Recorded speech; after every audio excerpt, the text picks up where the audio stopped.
नमस्कार, मैं हूं दीपक पवार और आप देखना शुरू कर चुके हैं। ये है नवप्रभात इंडिया पेपर का यूट्यूब चैनल। आज हम लोग आए हैं वापी के, ये चनौद का एरिया है, ये बिल्डिंग है चंद्रलोक के सामने का। आज जैसे कि आप सभी को, अगर आप वापी के निवासी हैं तो सभी को पता होगा कि पिछले कई सालों से यहाँ बरसात में रास्ते की हालत क्या हो जाती है। अब बात यह है कि यहाँ पे रास्ता ख़राब था, बहुत ही लोगों को इस रास्ते से परेशानी हो रही थी। तो हमारे जिनसे हम मिलने आए हैं, हमारे सामाजिक कार्यकर्ता है कटके भाई, उन्होंने यहाँ पर आंदोलन करने का, रास्ता जाम करने का और इस सड़क के ऊपर पेड़ लगाने के लिए प्रशासन को एक चिट्ठी लिखी थी। अगर ये सड़क नहीं बनेगी तो इस प्रकार का आंदोलन करने की एक चिट्ठी लिखी थी। आज हम उनसे ही बात करने वाले हैं कि आखिर उस चिट्ठी का क्या जवाब आया और क्या निर्णय आया है। कटके साहब, आपने जो चिट्ठी लिखी थी वो क्या थी और आप किस प्रकार से आंदोलन करने वाले थे? चिट्ठी जो लिखी थी हमने नेशनल हाईवे डिवीज़न वलसाड़ को, जनता बहुत ये जो 4 रास्ता से लेके भड़कमोरा, चनौद, डूंगरी फरिया, करवड़, देगाम तक का रास्ता आप देखते जाएंगे। चाहे फिर 4 व्हीलर वाले, 2 व्हीलर, पैदल चलने वाले लोग हैं, चाहे इसमें फिर पुलिस है, पत्रकार है, विद्यार्थी है, एम्बुलेंस गाड़ी है, दर्दी है, मजदूर वर्ग है, इनको इतनी तबलीग हो रही थी कि जिसका कोई ना अभी भी हो रही है। अच्छा, इसमें इस सड़क में ऐसी कौन सी प्रॉब्लम आ जाती है और ऐसी क्या कारण है कि ये सड़क बनती ही नहीं है? यहाँ पे पानी भरा हो जाता है, ऐसा क्या है? इसमें साफ ये जो डिवीजन है ना, ये नेशनल हाईवे डिवीजन, उनका नियोजन नहीं है। और वो जो कॉन्ट्रैक्टर को जो काम देते हैं ना, खाली लाखों का बिल निकालते हैं, लेकिन काम एकदम बोगस कच्चा काम कर डालते हैं। और जो नियोजन बोलते हैं ना कि गटर की व्यवस्था पहले होनी चाहिए, जिसके अंडर में आती है, वो गटर की व्यवस्था होती है तो भी फिलहाल रोड बनने तक ये परिस्थिति निर्माण नहीं होती है। और बरसात में ये लोग बरसात तक कुछ ना कुछ वो नया कर देते हैं। जैसी एक बरसात गिरी, कम से कम मेरे हिसाब से, मैंने जो माहिती ली, तो ये कम से कम ये रिपेयर करने का भड़कमोरा से चनौद तक का या 4 रास्ते का 25-30 लाख का बिल खाली काय में रिपेयर में किया जाता है।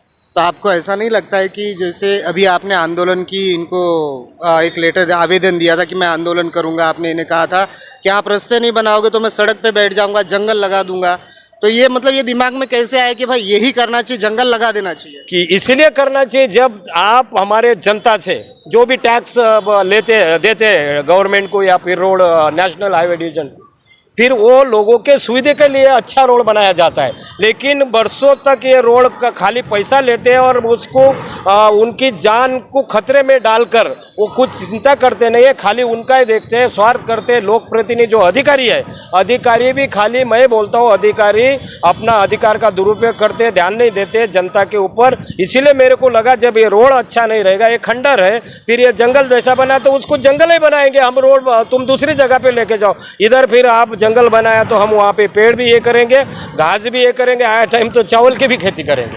आप चावल की नहीं, तभी उनको पता चलेगा कि ये तभी ध्यान गवर्नमेंट का आएगा कि नहीं, ये हम गलत कर रहे हैं।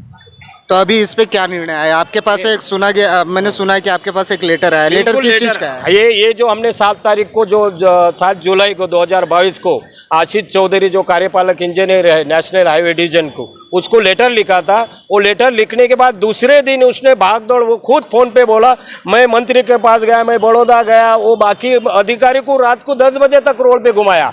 ये पहली बार ऐसा हुआ कि हमको देख रहा, तो हमने बोला कि आंदोलन हजारों की संख्या में होगा और आप हमारा पता कर सकते हैं, हम आंदोलनकारी आदमी कभी पीछे नहीं हटेंगे। लेकिन उन्होंने एक विनंती की, लेटर भी दिया, खाली 5-6 दिन का, 8 जैसी बरसात बंद गिरती है 2 दिन में आपको ये प्योर ब्लॉक जहाँ पे खड़ा गिरा है आपको मौका नहीं मिलेगा। अगर हम उसमें असफल रहे तो आप आंदोलन कर सकते हैं, उतनी विनंती की। और विनंती को मान देखते आपको भरोसा है उनके वचन पे? वचन पे भरोसा नहीं है और अभी देना ही पड़ेगा, दोनों बात है, क्योंकि लेटर हमारे पास आया और हमने फिर उनको बोला कि तुम्हारे ऊपर इसीलिए भरोसा नहीं है कि आप खाली थोड़ा सा कुछ काम करते हो, बाद में वो खराब हो जाता है, इसीलिए भरोसा नहीं है। आपको इतने दिन का मौका हमने दिया तो 6-7 दिन का मौका देता हूँ। 6-7 दिन के बाद अगर कुछ होता नहीं तो फिर से मैं आंदोलन, हमारे सामाजिक कार्यकर्ता जोसेफ भाई, विजय भाई, अन्य मेरे साथी मित्र। कटके साहब, आप हैं जोसेफ भाई। मैं जोसेफ भाई से कुछ पूछना चाहता हूँ कि ये जो हाल है यहाँ पे चंद्रलोक का, पिछले 10-15 साल से यही हाल है,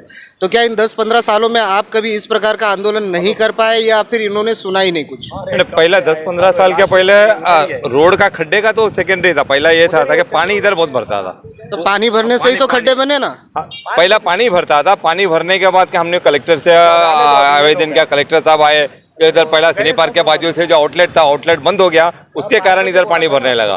फिर हमने उस टाइम में हमने ये देखा था कि भाई जीआईडीसी जो है 9 गांव जो दत्तक लिया है, और 9 गांव में हमारा चनौद गांव भी जीआईडीसी का अंडर में आता है, पर जीआईडीसी ने हमारे लिए कुछ अलग से लाइन नहीं डाला, मतलब भेदभाव हो रहा था। हाँ, वो हमारे लिए अलग में दिया नहीं। फिर उसके बाद जब हमने प्रेशर किया तो सामने का जो जीआईडीसी का जो आउटलेट लाइन क्लियर किया, तब जाके चंद्रलोक के सामने खड्डे भरना, पानी भरना बंद हुआ। पानी भरना बंद हुआ, उसके बाद पता चला कि भाई ये जो खड्डे बनने चालू हो गए। अभी 4 तारीख। जोसेफ जी, आपको क्या लगता है कि जो इस काम को करने के लिए जो अधिकारी हैं, जो कॉन्ट्रैक्टर हैं, जो वर्कर है, क्या वो सही तरीके से काम नहीं कर पा रहा है? आखिर एक रास्ता खराब होने में एक टाइम होता है ना, इसका भी एक लाइफ होता है कि इतने साल चलेगा, बनाने के बाद उतने साल चलेगा। तो ऐसा तो नहीं है कि आपको लग रहा है कि वो लोग बराबर काम कर रहे हैं और बराबर काम करने के बाद में भी ऐसा हो रहा है? नहीं, उन लोग अभी देखो जो टेंडर जो देता है उसमें तो उन लोग 20% रोक के रखता है उनका, क्योंकि अगर वो 5 साल का गारंटी दिया है रोड बनने का, तो 5 साल तक का उनका 20% जो अमाउंट है वो कॉन्ट्रैक्टर का गवर्नमेंट रखता है। अगर उसके बीच में अगर रोड खराब होता है तो काम है गवर्नमेंट का, क्योंकि उनका ऑलरेडी 20% उनके पास में है। ये तो वापी के तो सभी रास्ते ही खराब है, तो उनके सब पेमेंट ही नहीं मिला। तो उनको पेमेंट नहीं मिलेगा तो वो वर्कर कहाँ से लाएंगे, काम कहाँ से करवाएंगे? तो ये काम तो और लटकेगा ही ना। अब वही हो रहा है इधर, क्योंकि अभी जो 3 कॉन्ट्रैक्टर को दिया गया, तीनों कॉन्ट्रैक्टर का अपना हाईवे डिवीजन में 80 लाख रुपए आउटस्टैंडिंग है बता रहा है। तो ये नहीं, आप इस बात से तो मानते हो कि नहीं, कहीं ना कहीं अधिकारियों की ही प्लानिंग में गड़बड़ी है, और इस प्लानिंग में गड़बड़ी, इसके बनाने के कामों में गड़बड़ी, इसका सिर्फ और सिर्फ एक ही जिनके सर पे आप रख सकते हो ठिकरा, वो अधिकारी है जिसके हाथ में ये है। देखो, अधिकारी चाहे तो इतना मजबूत रोड बना दे 20 साल तक हमारा रोड में कुछ प्रॉब्लम नहीं आवे, और दूसरा कॉन्ट्रैक्टर लोग को टाइम पे सही वक्त पे पैसा नहीं मिलता, वो लेबर ला नहीं सकता है, उसके वजह से भी उधर प्रॉब्लम हो रहा है। अच्छा, अभी हमने एक नया ये सुना, हमारे जो माननीय मंत्री साहब जो है कन्नू भाई देसाई साहब, उन्होंने हमारा इस प्रोजेक्ट के लिए दिल्ली जाकर, दिल्ली में से 53 करोड़ का सैंक्शन करा के लाया है ये रोड बनवाने का। वो सैंक्शन आया है और अगले महीना 5 तारीख को टेंडर रिलीज होने वाला है, और टेंडर रिलीज होने के बाद जब रोड बनेगा तो हमारा आरसीसी का 4 लेन रोड बनेगा। उसके बाद हमको हमारा ये जो प्रॉब्लम जो है ये परमानेंट सॉल्व होने का एक बड़ा उम्मीद लेके हम लोग बैठे। इसके से हम अब ये जो हमारे मंत्री साहब है उनको दिल से धन्यवाद देते हैं, हमारे पूरे रहवासी यहाँ का ये रोड बन गया। तो इस प्रकार से हमने बात की है इस सड़क के ऊपर, और ये सड़क है चनौद की, ये सड़क है डुंगरा की, ये सड़क है 4 रास्ता की। आप ये नहीं कह सकते हो कि ये सड़क किसी एक जगह की है, पूरे ही वापी का हाल ये है, और कुछ इस तरह से सामाजिक कार्यकर्ताओं की कोशिशें रंग लाती हैं।